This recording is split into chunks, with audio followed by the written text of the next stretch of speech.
Assalamualaikum warahmatullahi wabarakatuh. Nama saya Ahmad Haidar Ali dari kelas Ilmu Politik A. NIM saya I71219236.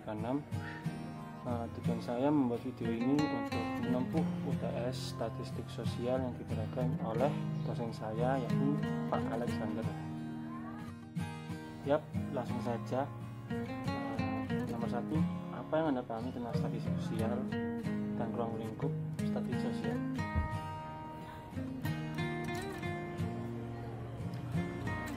Menurut saya, secara etimologi kata statistik berasal dari bahasa Latin status. Istilah tersebut muncul pada pertengahan dan biasa digunakan untuk menyatakan hal-hal yang berhubungan dengan pelajaran tentang kenegaraan. Kata statistik itu sendiri juga berasal dari kata stats bahasa Inggris dan yang dalam bahasa Indonesia diterjemahkan menjadi negara. Sedangkan sosial, society, diambil dari bahasa Latin yakni masyarakat. Jadi jika digabungkan, statistik sosial adalah suatu proses kegiatan penyajian, pengumpulan data-data yang berkaitan dengan bidang sosial.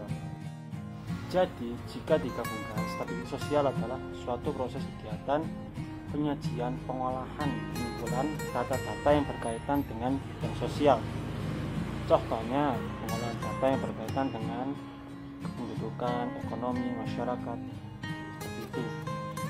Secara umum, statistik sosial merupakan disiplin ilmu yang mempelajari metode dan prosedur pengumpulan penyajian, analisa, dan pengumpulan suatu data mentah agar menghasilkan informasi yang lebih jelas untuk keperluan suatu pendekatan ilmiah, dan dapat juga dikelompokkan menjadi dua bagian, yaitu statistik sosial deskriptif dan statistik sosial inferensial.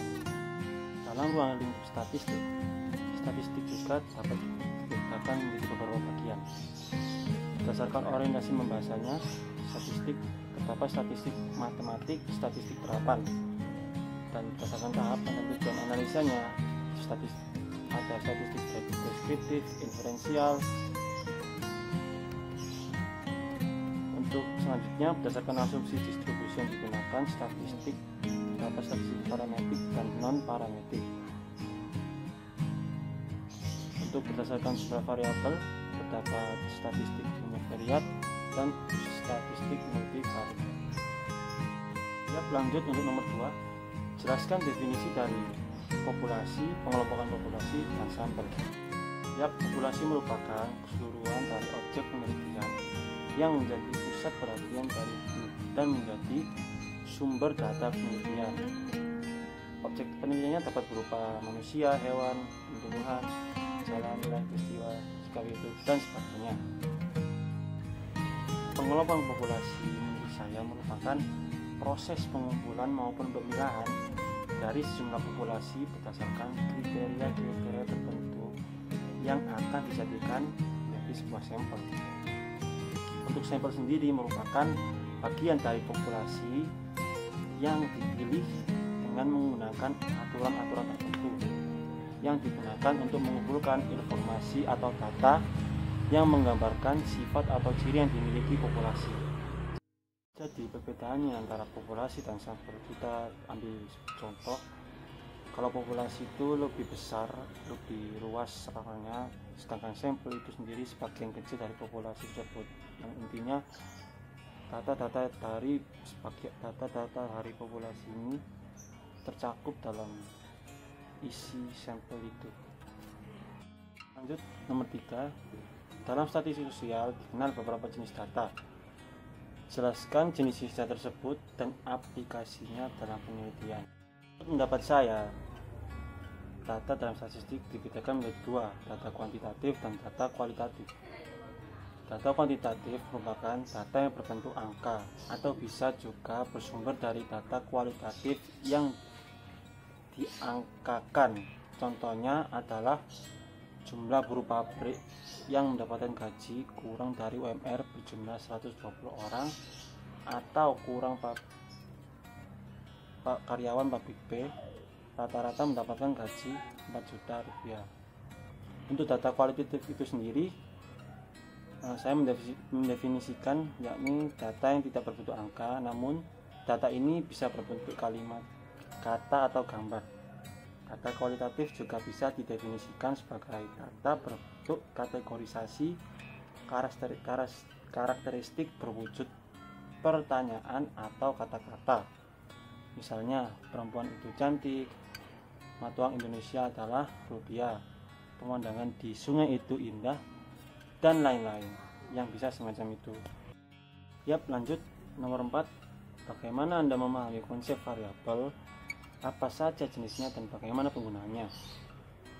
Menurut pendapat saya, variabel adalah segala sesuatu yang bervariasi pada beberapa subjek, baik barang, orang, atau khusus dari intensitasnya, banyaknya, atau kategorinya yang akan menjadi objek pengamatan penelitian.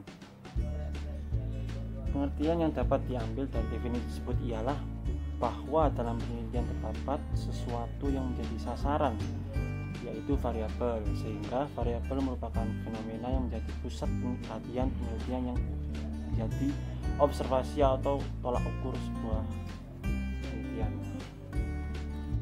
Jenis-jenis variabel.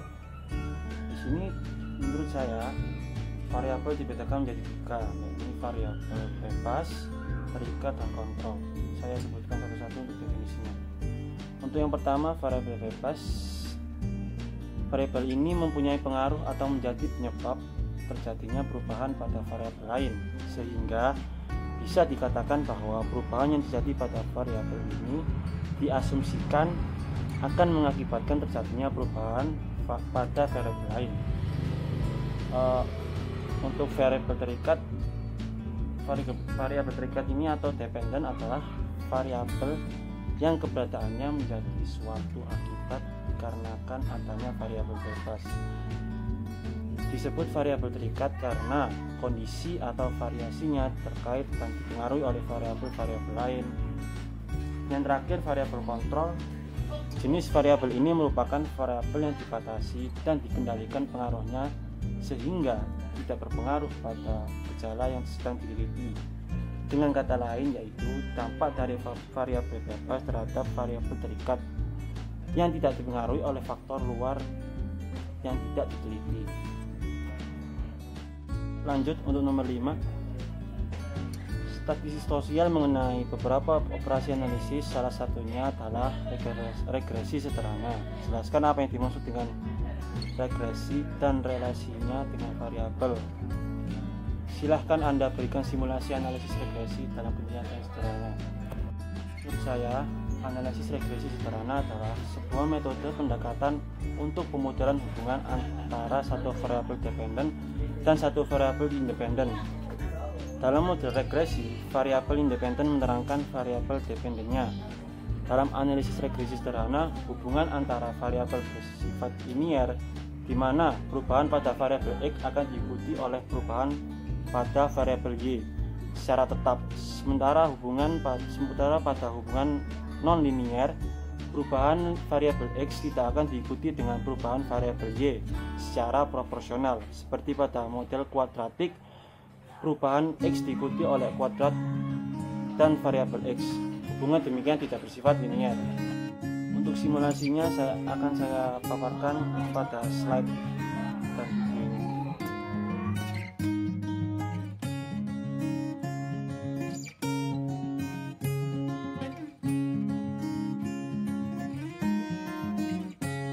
Cukup sekian dan terima kasih. Mohon maaf bila ada salah kata. Wassalamualaikum warahmatullahi wabarakatuh.